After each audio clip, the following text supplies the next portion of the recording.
अच्छा, दूसरा दूसरा कोई भी आपसे कहे डायरेक्शन रेशियो क्या होता है। डायरेक्शन कोसाइन तो आप समझ गए, डायरेक्शन रेशियो किसको बोलते हैं। जैसे ये वेक्टर है, इसका डायरेक्शन रेशियो क्या है। डायरेक्शन रेशियो पता है क्या होता है, यही डायरेक्शन रेशियो होती है तीनों। इन्हें क्या बोलते हैं, आर के क्या, डायरेक्शन रेशियो। तो कितना आसान है कि नहीं, वेक्टर वेक्टर को देखते ही आप बता सकते हैं कि इसका डायरेक्शन रेशियो ये नहीं ये। हाँ या ना। लेकिन यार डायरेक्शन रेशियो ये तो आप समझ गए, पर इतनी ही बात नहीं है। एक्चुअली डायरेक्शन रेशियो क्या होता है, डायरेक्शन रेशियो क्या चीज होती है। मान लो किसी वेक्टर का डायरेक्शन कोसाइन कितना दिया है, कितना दिया है, ठीक। ये डायरेक्शन कोसाइन है, एल एम और एन, ठीक। फर्जी रिजल्ट है। क्यों फर्जी बोल रहा हूं मैं, क्योंकि एक्चुअली में क्या होना चाहिए, इन तीनों का स्क्वायर करके जोड़ो तो कितना आना चाहिए, कितना आना चाहिए, वन तो नहीं आ रहा है इसमें। पर मेरा मेरा भी उद्देश्य वो नहीं है, मेरा मतलब ये है कि थोड़ा सा कुछ और बात करना है। तो अगर यार डायरेक्शन कोसाइन ये दिया हुआ है, मान लो 1/3 और 1/5 और 1/7, ठीक। या मान लो डायरेक्शन कोसाइन क्या दिया है, 2, 3 और 5। ये भी फर्जी है, कोई बताएगा क्यों फर्जी है। क्योंकि direction cos alpha, cos beta, cos, और कॉस की हाईएस्ट वैल्यू कितनी हो सकती है, -1। है ये भी गलत है ना।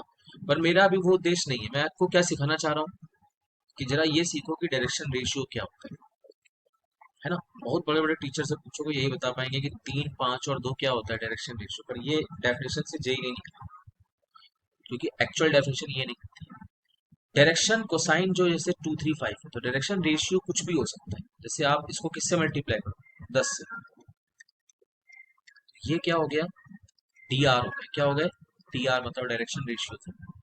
क्या एक वेक्टर के एक वेक्टर है जिसका एलिमेंट इतना दिया है, 2, 3, 5, उसका एक ही डी आर होगा, नहीं। आप 4 से मल्टीप्लाई कर दो तो 8, 3 को भी 4 से करो 12, और ठीक है।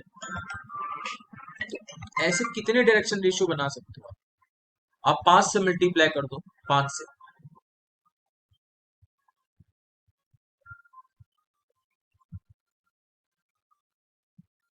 5 से मल्टीप्लाई करो तो दो कितना हो जाएगा, दो 10 हो जाएगा। कितना हो जाएगा, 10 हो जाएगा, ठीक। और बताओ, 3 क्या हो जाएगा, 5 से मल्टीप्लाई। तो डी आर्स अनलिमिटेड बना सकते हैं, कितने बना सकते हैं, अनलिमिटेड, ठीक है। उसी में से एक डी आर कौन होता है, 3, 5 और, उसी उसी में से एक होता है 3, 5 और 2। लोग सोचते हैं एक ही डीआर होता है, डीआर कितने बनाए जा सकते हैं, एक वेक्टर के कितने डीआर होते हैं, इनफाइनाइट, है ना। ये होता है नॉलेज, है ना, आपको पता होना चाहिए। क्या ये भी डीआर होगा, बिल्कुल होगा। -1 से मल्टीप्लाई करोगे तो क्या हो जाएगा, डीआर बन जाएगा। क्या ये भी डीआर होगा, क्या ये डीआर होगा, क्यों नहीं होगा, क्योंकि -1 से मल्टीप्लाई तीनों में करोगे जब ना, तो कितना हो जाएगा, -2, -3, -5, है ना। इसमें एक वन, एक में प्लस है, एक में, तो ये डीआर नहीं है भाई। इस आर वेक्टर जिसका एलिमेंट ये है उसका डीआर ये नहीं है। खुद दूसरी ही बात भेजे में नहीं। दूसरा, कॉस अल्फा का फॉर्मूला क्या होता है, बोलो बोलो।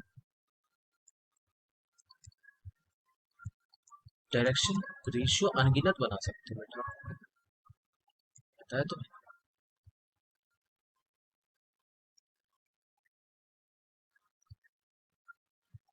सॉरी क्या बोले,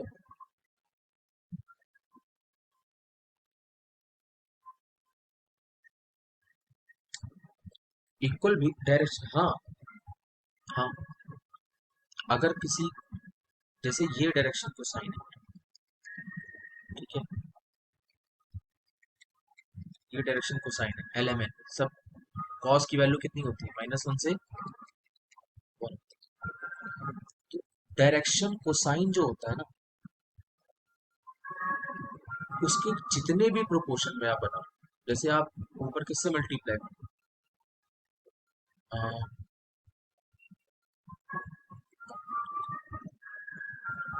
30 से मल्टीप्लाई करो, 30 से, तो कितना हो जाएगा, 30/2 कितना होता है, 15। 30/10, 30/5 कितना होता है, तो ये, लेकिन ये डायरेक्शन कोसाइन नहीं है, ये क्या कहलाता है, डायरेक्शन रेशियो। डायरेक्शन कोसाइन दो ही होते हैं, एक ये होते हैं, दूसरा कौन होगा,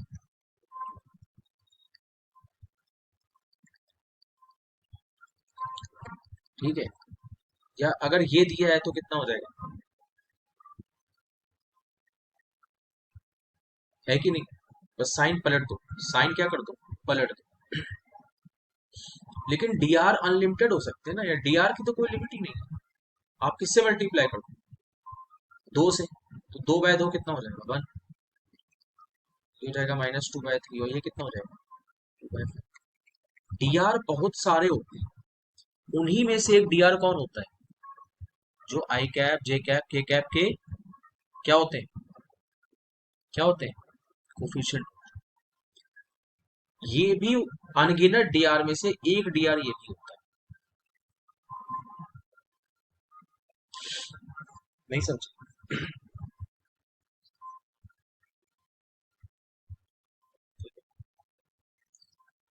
तो भाई कॉस अल्फा कैसे मिलेगा, या एल कैसे मिलेगा, एल का क्या फॉर्मूला होता है, आई कैप का कोफिशिएंट को किससे डिवाइड कर दो, उसकी लंबाई से, उसकी लंबाई कैसे मिलती है, 2 का स्क्वायर, ठीक है, कितना आ जाएगा, कॉस एल की वैल्यू कितनी आ गई, 2/4।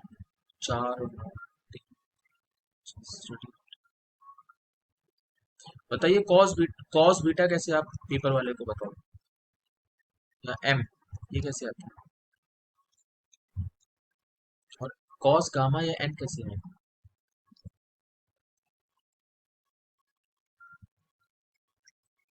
ठीक, अब कभी भी इनका स्क्वायर करना, करो करके देखोगे तो 1 ही आएगा, नहीं आएगा, 2 का स्क्वायर, 3 का स्क्वायर और 5 का स्क्वायर 38 ही होता है, और इनका भी स्क्वायर हो जाएगा, ये भी 38, तो नेट आंसर कितना आ जाएगा, कितना आ जाएगा, 1 आ जाएगा, ठीक है भाई। अच्छा, अब आप ये बताएं कि अगर मैं आपसे कहूँ कि दो वेक्टर हैं अलग अलग, ठीक, ये दो अलग अलग वेक्टर हैं, इसका डी आर क्या, इसका डायरेक्शन कोसाइन कितना दिया है, L1 M1 और N1, ये R1 वेक्टर है और ये R2 वेक्टर, इसका डायरेक्शन कोसाइन दिया हुआ है L2 M2 N2, ठीक, तो उनके बीच का एंगल कैसे निकालोगे, कैसे निकालोगे उनके बीच का एंगल, L1 को L2 से मल्टीप्लाई कर दो, इस वेक्टर का L, इस वेक्टर का L, इस वेक्टर का M, इस वेक्टर का M, और उस वेक्टर का N, इस वेक्टर का N, बस ये कर देना तो आपको क्या मिल जाएगा, क्या मिल जाएगा, दोनों वेक्टर के बीच का एंगल। और अगर दो वेक्टर 90 डिग्री पर है, तो बताओ ये वैल्यू कितनी आ जाएगी, L1 L2 plus M1 M2 plus L1 L2 कितना आ जाएगा, कितना आ जाएगा, पेपर में बहुत पूछा जाता है कि भाई दो वेक्टर परपेंडिकुलर है तो बताइए उनका डायरेक्शन कोसाइन में क्या रिश्ता होगा, तो आप कहना दोनों का प्रोडक्ट कितना होगा, कितना होगा, 0, ठीक, ठीक है। वैसे आपको ये याद है क्या कि अगर ऐसा वेक्टर होता तो क्या करता, मतलब ऐसा का मतलब, अगर वेक्टर का डायरेक्शन कोसाइन नहीं दिया होता, बल्कि ये दिया होता, 3i cap -2j cap plus K cap, और इसका दिया होता I cap plus 2j cap plus K cap, तो क्या बताते हैं कि ना, तो भी बताया था मैंने, क्या तरीका होता है?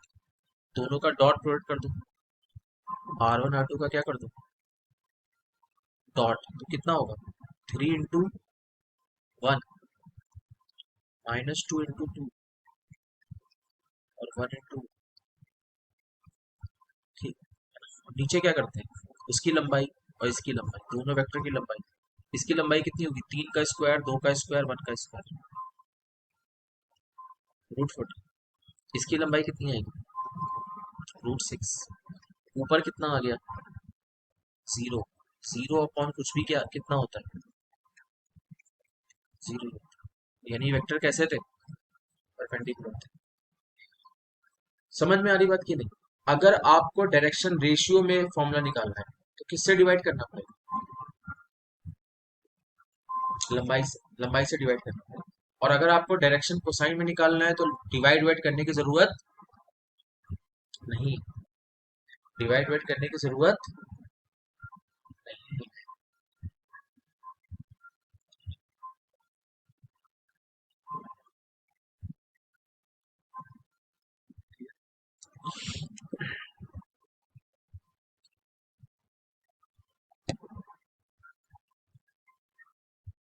इस रोके जो है आगे बात, लाइन पे आते हैं।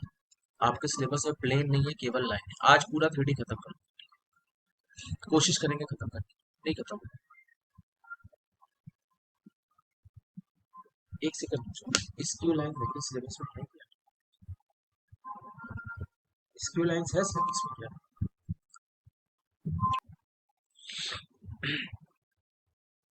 अब जैसे यार ये लाइन और वेक्टर में फर्क क्या, बताओ, कोई बताएगा लाइन क्या होता है, वेक्टर नहीं ये, नहीं, हाँ लेकिन इस लाइन में डायरेक्शन होता है, क्योंकि ये लाइन कौन सी लाइन है, 3D चैप्टर की लाइन है, ये कोऑर्डिनेट ज्योमेट्री वाली लाइन नहीं है, इसमें डायरेक्शन भी होती है। अब बताओ क्या फर्क है, बताओ क्या फर्क है। लाइन जो होती है उसकी कोई सीमा नहीं होती, मतलब उसकी लंबाई कितनी होती है, अनगिनत। और वेक्टर मतलब क्या होता है, जो दिया होता है 3 यूनिट का है या 6 यूनिट का है, या यूनिट वेक्टर है 1 यूनिट का है। फर्क समझ में आ रहा है, लाइन क्या होता है, लाइन एक अलग चैप्टर क्यों पढ़ना पड़ता है, क्योंकि ये वो वेक्टर है जिसकी डायरेक्शन तो है पर इसकी सीमा नहीं है, इसकी कोई लंबाई नहीं। इतना क्लियर है, नहीं क्लियर? दूसरा फर्क बताओ क्या है, मैंने कहा था वेक्टर क्या हो सकते हैं, वेक्टर क्या हो सकते हैं, ये वेक्टर कहाँ खिसका सकते हो आप, नीचे भी खिसका सकते हो, इसी को कहाँ खिसका सकते हो, दाएं भी, और इसी को कहाँ ले जा सकते हो, पीछे भी। इसी को ऊपर भी, याद है कि भूल गया, वेक्टर मूव कर सकते हैं ना, ऊपर जा सकता है। लाइन रिजिड होती है, उसको आप जरा सा खिसका तक नहीं सकते हो। लाइन मतलब क्या हुआ, फिक्स है भाई, उसको आप जरा सा भी ऊपर नीचे दाएं बाएं नहीं कर सकते। दो फर्क समझ में आ रहा है, लाइन लाइन वेक्टर में दो फर्क क्या होते हैं, ये एक अनोखी चीज है, ये भी एक वेक्टर है पर ये वेक्टर मूव नहीं कर सकता। दूसरा, ये वेक्टर की लंबाई कितनी है, कोई लंबाई नहीं है, इसकी अनगिनत लंबाई, ये फर्क है। ठीक, ठीक है भाई। तो यार अगर ये वेक्टर कहाँ से पास हो रहा है, कितने पॉइंट है इस लाइन पे, इस लाइन पर कितने पॉइंट है बताइए, कितने पॉइंट है इस लाइन पर, कितने पॉइंट, तुमको कितने लाइन कितने पॉइंट चाहिए होते हैं, कोई एक, बस कोई एक पॉइंट दे दे, जैसे 2 3 1 से पास हो। और क्या चाहिए होता है, कि आपका लाइन किस वेक्टर के पैरेलल है, जैसे इसके पैरेलल है ना, ये दिया होगा पेपर में, ठीक। तो इसकी इक्वेशन क्या होती है, आर इक्वल टू, जहां से पास हो रहा है, कहां से पास हो रहा है,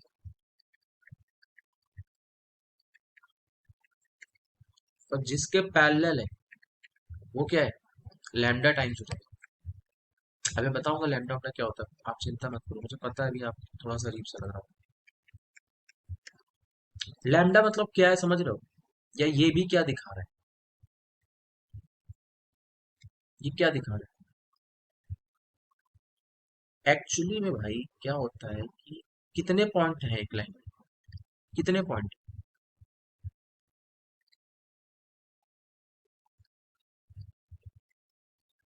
हर पॉइंट का अपना क्या होता है, एक लैम्डा होता है। जैसे इसका लैम्डा कितना है, 1। इसका लैम्डा कितना दिया होगा, इसमें इस हर पॉइंट की वैल्यू अलग लैम्डा होती है। ये -1 होगा, ये लैम्डा कितना होगा, 2। नहीं 2 तो, हाँ 2 नहीं, ये लैम्डा कितना है, 5। तो जरा बताओ यार इसका कोऑर्डिनेट कितना होगा। ये आपका आर मतलब पॉइंट है, तो 2i कैप, 3j कैप और k कैप, इसमें लैम्डा की वैल्यू कितनी रखोगे आप, कितनी रखोगे, लैम्डा की जगह पे कितना रखोगे, ठीक है। तो बताओ पॉइंट क्या आएगा आपका, 2i कैप और 25i कैप कितना होता है, 3j कैप और ये कितना, 5j कैप कितना हुआ, 8j कैप, और k कैप और 5k कैप कितना होता है। तो बताओ कौन सा आर पॉइंट आ गया आपका, पोजीशन वेक्टर उसका 20, तो पॉइंट क्या होगा, पॉइंट क्या होगा, पॉइंट क्या होगा, नहीं समझे। लैम्डा देगा पॉइंट निकाल, लैम्डा देगा पॉइंट निकाल पाओगे कि नहीं निकाल पाओगे, मुझे यार कोई बच्चा जरा बताए पेपर में सॉल्व करके ये पॉइंट का कोऑर्डिनेट क्या होगा, बताओ। इसमें लैम्डा -1, इसका कोऑर्डिनेट क्या होगा।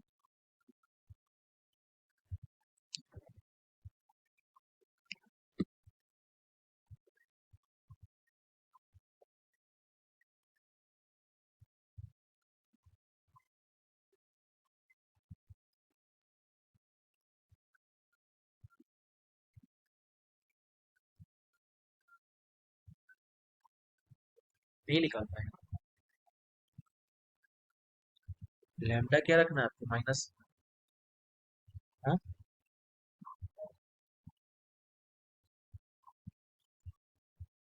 वेरी गुड, -3i कैप हो जाएगा, चलिए -3 आ रहा है एक्स कोऑर्डिनेट, और एक 2 आ रहा होगा, है ना। समझ में आ रही लाइन की इक्वेशन क्या दिखाती है, इक्वेशन मतलब लाइन पर उपस्थित सारे पॉइंट, बस हर पॉइंट का क्या अलग होगा, हर पॉइंट का क्या अलग होगा, लैम्डा अलग, समझे क्या। हर लाइन की इक्वेशन कार्टेशियन फॉर्म में भी लिखी जा सकती है, किसमें लिखी जा सकती है, कार्टेशियन फॉर्म। जैसे इसी लाइन को हम किसमें लिख सकते हैं, कार्टेशियन फॉर्म, डरना नहीं, समझाऊंगा इसको भी डिटेल। कार्टेशियन फॉर्म क्या कहती है कि एक्स के आगे क्या लिख दो, एक्स को किससे माइनस करो, एक्स को किससे माइनस करोगे आप? कोई एक पॉइंट बताओ जहां से लाइन पास कर रही है, जो दिया होगा, कहां से पास हो रही है लाइन, क्योंकि ये तो दिए नहीं है ना। क्या 2 3 1 ही यूज करना है, नहीं आप कोई भी यूज कर लो, अगर यहाँ पे क्या दिया होता 1938, तो आप क्या यूज कर सकते थे, यहाँ पर क्या लिख सकते थे, 2 3 1 की जगह क्या लिख सकते थे, क्या एग्जामिनर नंबर काट लेगा आपका, या आपका ऑप्शन मैच नहीं करेगा, बिल्कुल मैच करेगा। कोई भी एक पॉइंट आप लिख दो जो लाइन पर उपस्थित हो, और मान लो एक दूसरा वेक्टर भी पैरेलल है लाइन की, 10i cap plus 2j cap plus 2k cap, तो क्या जरूरी है यही वाला वेक्टर लिखो आप लैम्डा के आगे, नहीं आप ये भी लिख सकते हो, क्या लिख सकते हो, कोई बस कोई एक वेक्टर ऐसा होना चाहिए आपके पास जो लाइन के क्या होता हो, जो लाइन के क्या होता हो, पैरेलल होता हो। क्या होता हो, parallel। तो अभी फिलहाल मैं कहाँ पे था, मैं कार्टेशियन फॉर्म की बात कर रहा था। कार्टेशियन फॉर्म क्या होता है बताओ, उसी इक्वेशन को लिखने का दूसरा तरीका। तो बताओ लाइन कहाँ से पास हो रही है, कोई एक पॉइंट बताओ जहां से पास हो रही है, 2 से, और वाई में क्या होगा, और जेड में क्या होगा, अप, अपॉन में क्या होगा भाई, किसके पैल नहीं, किसके पैरेलल है? 5।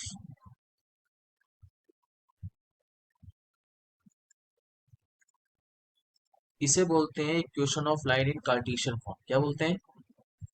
Equation of line in Cartesian form इसे बोलते हैं। ठीक है, क्लियर है कि नहीं?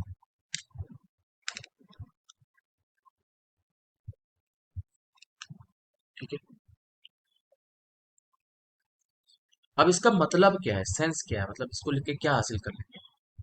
ये तीनों दरअसल किसके बराबर होते हैं? किसके बराबर होते थे? ये तीनों रेशियो किसके बराबर होते हैं?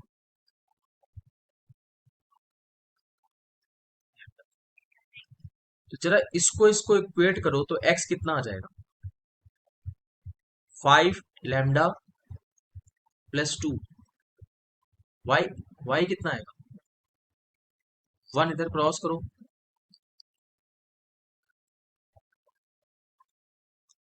जेड क्या है?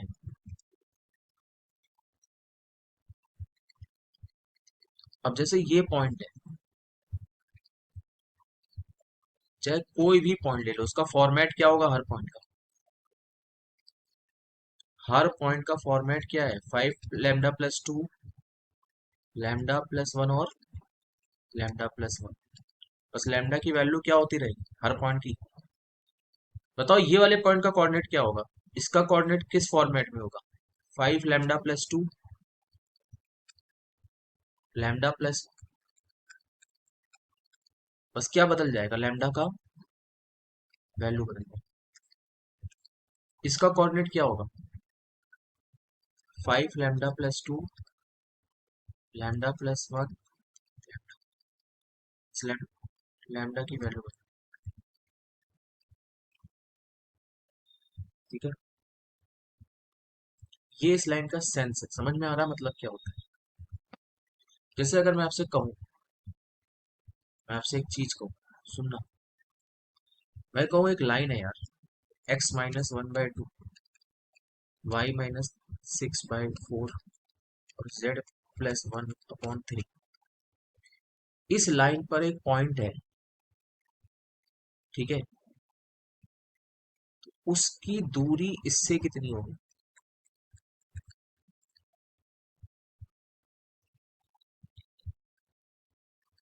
अगर इस पॉइंट, मैं बोल रहा हूँ एपी की दूरी बताओ, जबकि पी दिया हुआ है, पी का लैम्डा सिर्फ दिया है मैंने, लैम्डा -1।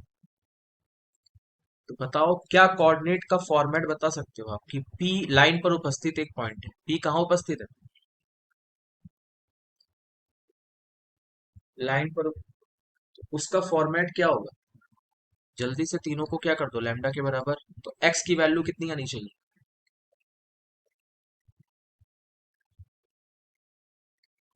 वाई की कितनी आनी चाहिए?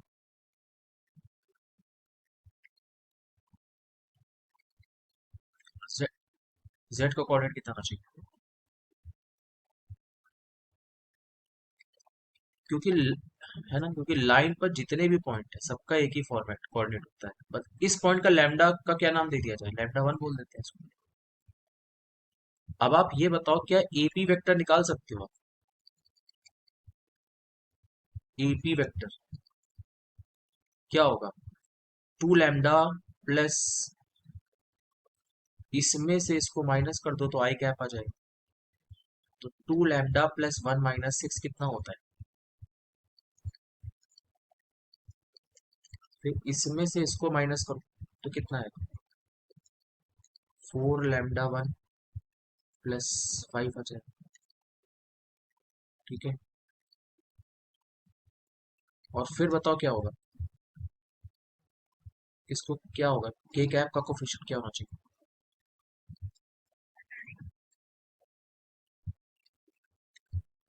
अब ये बताओ ये दूरी कितनी होगी, आपसे पूछा गया है लेंथ ऑफ परपेंडिकुलर, बताओ कितनी दूरी होगी, इस वेक्टर की लंबाई क्या होगी?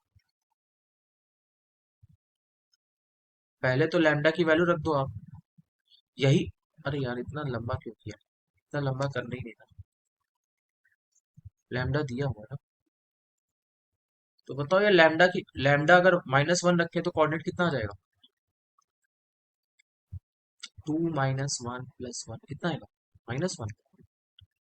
ये कितना आ जाएगा? 4 × -1 + 6 कितना? 2 आ जाएगा। और ये कितना आ जाएगा? -4 आ जाएगा। अब आप क्या लगा सकते हो यहाँ पे? 2 पॉइंट पता है आपको, पी भी पता है और ए भी पता है। क्या लगा सकते हो? Distance formula. क्या लगा सकते हो? तो 6, डिस्टेंस फॉर्मूला क्या होता है? 6 माइनस -1 का स्क्वायर यानी 7 का स्क्वायर, 1 - 2 1 का स्क्वायर, और 2 -4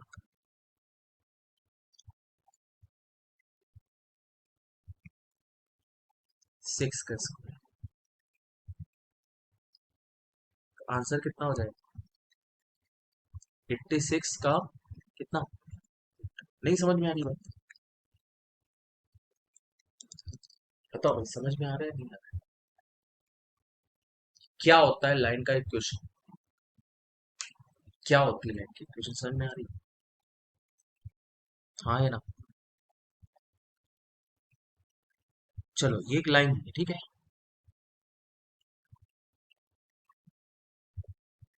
ये एक लाइन है, ठीक है। ये एक लाइन है, इसकी इक्वेशन में लिख रहा हूँ। x + 1/2, y - 3/2, और z - 1/1। ठीक है।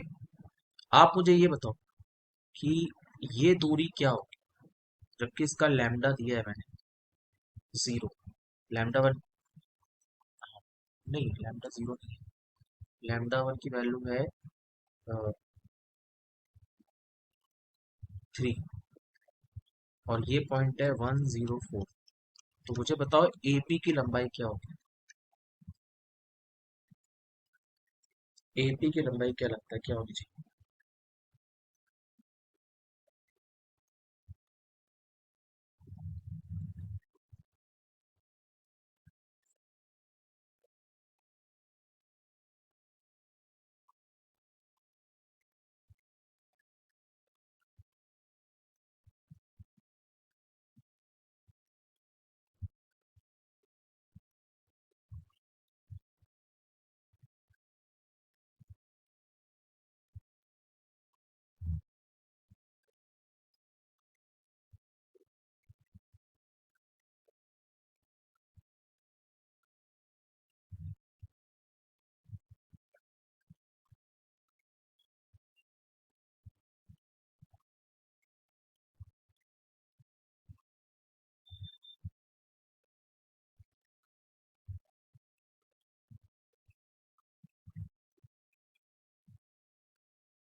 तो 97 का रूट आ रहा है।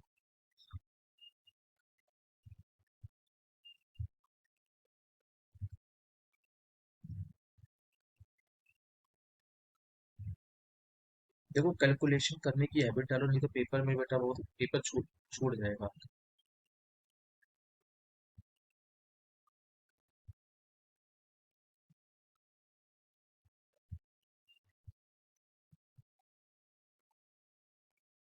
आ गया? आंसर आ गया आपका? एक्स का फॉर्मेट क्या होगा बताओ? इसको लैम्डा कर दोगे तो कितना आ जाएगा? 2 λ - 1, 2 λ+, इसमें 3 रख दोगे तो कितना आ जाएगा? 5, 9। और डिस्टेंस फॉर्मूला निकालना कोई बड़ी बात नहीं। 5 में से 1 गया तो 4 का स्क्वायर, 9 में से 0 गया तो 9 का स्क्वायर, और 4 में से 4 गया तो 0 का। 16 और 81 बचा ना? 97 का, है ना? क्यों भाई? बात समझ में आई कि नहीं? दूसरा यार, ये बताओ है ना, लाइन। बताओ, बड़ा आदमी क्या खुद बात करने जाता है? जैसे एक लाइन है वो खुद बात करेगा क्या? नहीं। अगर अगर एक लाइन है जिस जो इससे पास हो रही है और दूसरी लाइन है जो कहाँ से पास हो रही है, 401 से, तो इन दोनों के बीच का एंगल पूछा जाएगा आपसे, L1 का और L2 के बीच का एंगल पूछा जाएगा। तो इन दोनों का बीच का एंगल पूछा जाता है, ये दोनों खुद बात नहीं करते हैं, बड़े लोग खुद बात नहीं करते हैं, ठीक है नहीं, इनके असिस्टेंट आपस में बात करते हैं। यानी कौन बात करेगा? ये L1 के पैरेलल वेक्टर क्या दिया हुआ है? ये L1 का पैरेलल वेक्टर है, जो L1 के पैरेलल, और ये वेक्टर कौन है? जो L2 के पैरेलल। एग्जाम में पूछेगा L1 L2 के बीच का एंगल क्या है, तो उनके बीच का एंगल वही होगा जो उनके असिस्टेंट के बीच का एंगल होगा। क्या एंगल है उनके असिस्टेंट का बताओ? कॉस थीटा का फॉर्मूला याद है? दोनों को डॉट कर दो और दोनों की लंबाई को नीचे, तो लंबा, तो लाइन खुद नहीं फाइट करने आएगा, उसकी फाइट कौन करता है? उसका असिस्टेंट करता है। तो लाइन की इक्वेशन बताओगे क्या है? L1 की इक्वेशन क्या होगी? I cap minus J cap plus 4k cap, plus किसके पैरेलल है? किसके पैरेलल? इसके पैरेलल। L2 की इक्वेशन क्या होगी? इसका R क्या होगा? R1 R2 नहीं चलता, इसमें R ही चलता है। इसका बताओ इक्वेशन क्या लिखो, कहां से पास कर रहा है? 4i कैप 0j कैप, या, और भाई किसके पैरेलल है? इसका असिस्टेंट कौन है, किसके पैरेलल भाई? तो लाइन के बीच का एंगल L1 L2 के बीच का एंगल क्या होगा, जो उनके असिस्टेंट के बीच का एंगल होगा? क्या आंसर लिखोगे आप? क्या फॉर्मूला होता है भाई असिस्टेंट के बीच का एंगल निकाल? दोनों को डॉट कर दो, कौन असिस्टेंट है? कौन असिस्टेंट है यार? ये 3 इंटू 1 कितना होता है? डॉट करो, 3 इंटू 1 कितना होता है? -1 कितना होता है? -2। और 1 इंटू 1 क्या होता है? +1। तो कितना आ जाएगा? और बताओ इनकी लंबाई, पहले वाले की लंबाई कितनी है, पहले वाले असिस्टेंट की, इसकी लंबाई कितनी है? 9, 1 और 1, 11। और इस दूसरे असिस्टेंट की लंबाई कितनी है? 1, 2 का स्क्वायर 4। तो आपका बताओ क्या आंसर आ रहा है? ऊपर तो 3 और 1 4 होता है, तो 2/√1 और √6, ये आपका कॉस थीटा है। तो थीटा कितना आया?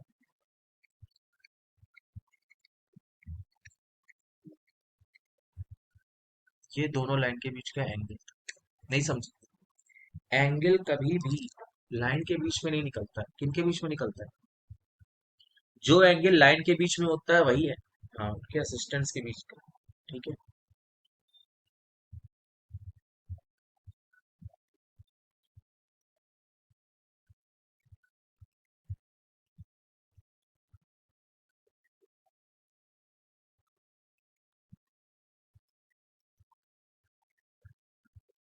नहीं समझे? इतना क्लियर है? दूसरा यार, बहुत सारी चीजें ऐसी होती है ना जो किताबों में नहीं लिखी है। जैसे, सुनना, जैसे कोई तुमसे ये कहेगा कि ये एक लाइन है, ठीक है, जो पास कर रही है 2 4 और -7 से, और किसके पैरेलल है? किसके पैरेलल है? 5i cap plus 10j cap plus 20k cap. ठीक, तो बताओ इसकी इक्वेशन क्या होगी? R vector equal to what?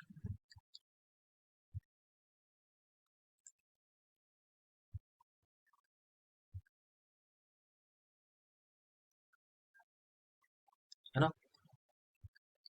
2i cap minus 4j cap minus 7k cap plus lambda 5i cap plus 10j cap plus 20k cap. पर ऐसा कोई option paper में मिलेगा नहीं आपको। पेपर में ऑप्शन आपको ये मिलेगा, पेपर में ऑप्शन आपको ऐसा ऑप्शन ये मिलेगा ये।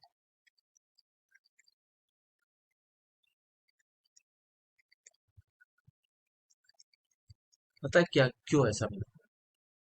क्योंकि अगर ये वेक्टर अगर दो, अच्छा बताओ, दो वेक्टर पैरेलल होते हैं उनकी क्या निशानी होती है? जैसे ये 8i कैप, ये 6j कैप और ये 4k कैप है,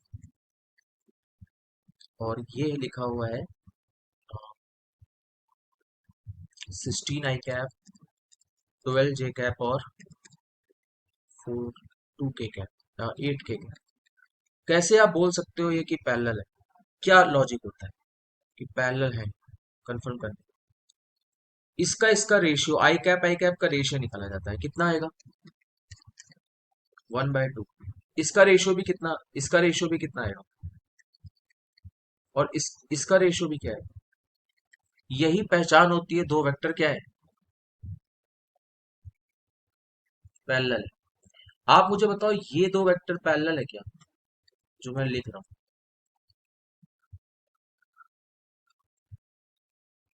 6i cap minus 2j cap 5। बताओ क्या ये दोनों वेक्टर पैरेलल है? 3/6 कितना हुआ? 1/2। -1 -2 भी 1/2, लेकिन यहाँ पे क्या आ रहा है? 1 और 5 1/। समझ में आ रहा है? तो अब बताओ ये ऑप्शन क्यों सही है जो मैं लिख रहा हूँ, मतलब ये वाला ऑप्शन करेक्ट क्यों है?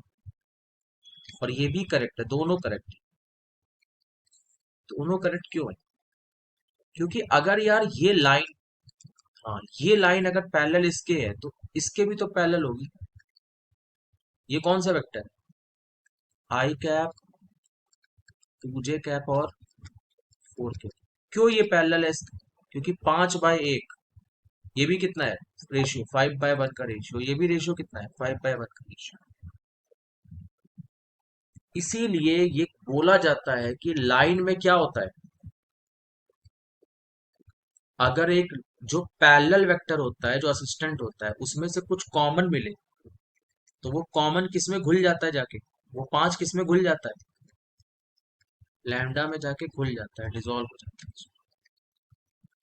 इसका खास ध्यान रखिए,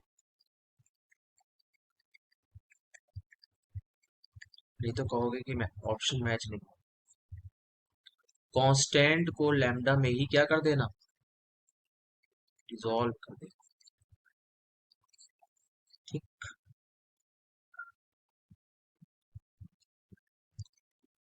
बहुत कुछ ऐसा होता है जो हमें सीखना पड़ता है। मुझे लगता है आपको कि हमको आता है, पर एक्चुअली में बहुत सारी चीजें होती हैं जो नहीं लगती। और मैं कोई भी चीज मिस नहीं करा।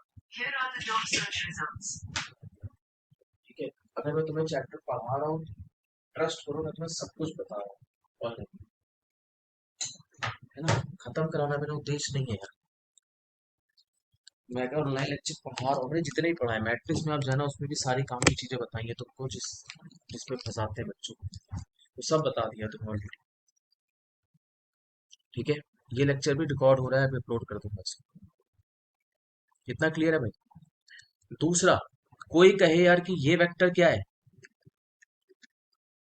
इक्वली इंक्लाइंड है, क्या है? क्या है? इक्वली इंक्लाइंड किसके साथ? एक्सेस के साथ। एक्सेस कौन कौन सी होती है? इसका मतलब एल एम, और इसका मतलब क्या हुआ कि जो एंगल वो बना रहा है एक्स एक्सिस के साथ, जो एंगल बना रहा है वाई एक्सिस के साथ, और जो एंगल बना रहा है जेड एक्सिस के साथ, तीनों क्या है? अगर वो अगर वो इक्वल है तो उनको जब कॉस में रखोगे सेम एंगल, तो आंसर भी क्या आएगा? यानी कि इनडायरेक्ट, हाँ इनडायरेक्टली क्या कहना चाहता है, जब भी आपसे पेपर में बोले कि एक वेक्टर इक्वली इंक्लाइंड है, तो इसका मतलब आपको क्या समझना है? कि एल एम और एन क्या है, सेम है। क्या है, सेम है। और ऐसा वेक्टर देखने में कैसा लगता है, ऐसा वेक्टर देखने में कैसा लगता है, इस टाइप का। कैसा लगता है, इस टाइप का लगता है। तीनों क्या होते हैं इसके, तीनों डायरेक्शन रेशियो भी क्या होता है, सेम सेम सेम।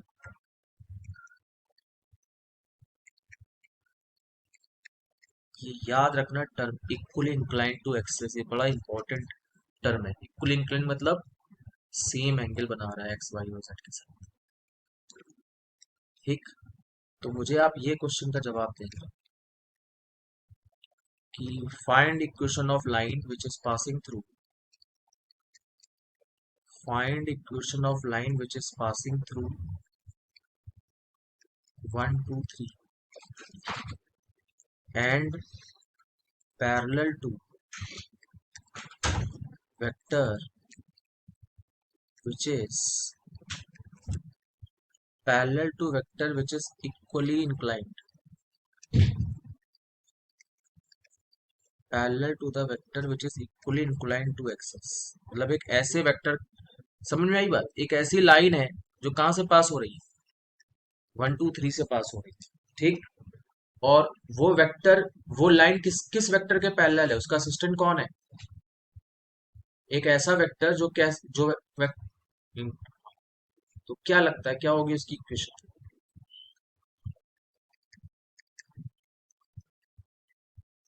सोचो 2 मिनट फिर मैं बताता हूँ। भाई देखो, पास कहां से कर रही है, आई कैप 2z 3 के कैप से। और अगर इक्वली इंक्लाइंड है तो किस टाइप की होगी, किस टाइप की होगी,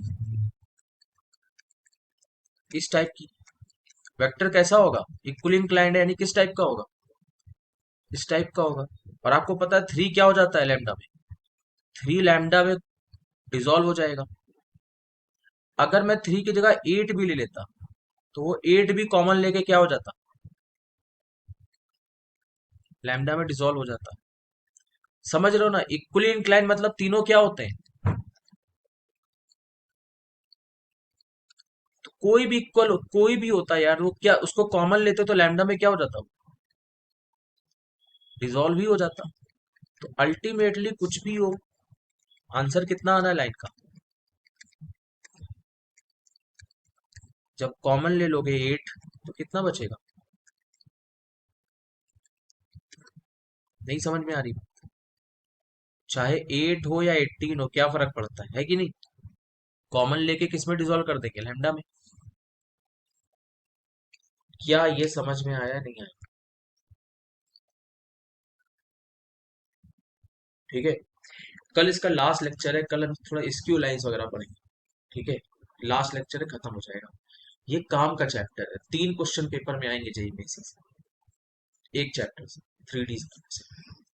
ठीक है, इसको कल की क्लास मिस ना कर। ठीक है, आज के लिए यही तक रखते हैं, इसको बढ़िया से रिवाइज करना और पीवाईक्यू लगा लेना। ठीक, चलो।